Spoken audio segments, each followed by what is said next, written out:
নবীজি কিসের তৈরি, নূরের তৈরি না মাটির তৈরি, এইটা নিয়ে কাজ্জার কোনো শেষ নেই। আশ্চর্য কথা, কি দিয়ে বানাইছে, মাটি দিয়ে না নূর দিয়ে বানাইছে, এর ভিত্তিতে মর্যাদা।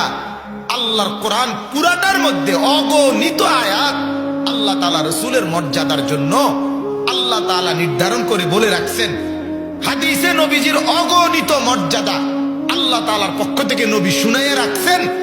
এরপরে আমনে একটা ইডার লাইকা তো মাথা ব্যথা হইয়া গেল কামনে। কথাটা বুঝছেন না? আগুন বলেন, মাটি বলেন, নূর বলেন, বাতি বলেন, সেরাক বলেন, লাইট বলেন, কোনটাই তো মর্যাদার কিছু না। মর্যাদার ফয়সালা তো আল্লাহর হাতে। কথা কন না কেন? এই কথাটা কেমনে বুঝাইব? এই কথাটা সহজ কথা।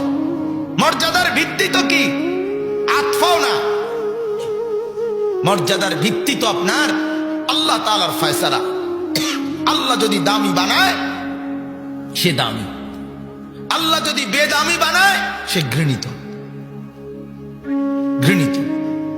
হযরতে বেলাল রাদিয়াল্লাহু তাআলা আনহু তিনি যখন মক্কা বিজয়ের সময় কাবা ঘরের ছাদে আল্লাহ রাসূল সাল্লাল্লাহু আলাইহি ওয়াসাল্লাম ওনাকে বলছিলেন,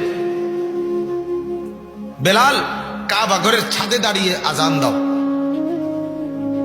হযরতে বেলাল কাবা ঘরের ছাদে উঠে আজান দিচ্ছিল।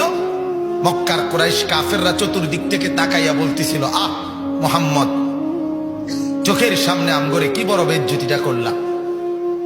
এক গোলাম, এক নিগ্রু, যাকে আমরা সেদিনও মারছি, আজ তুমি তারে আমগোর সামনে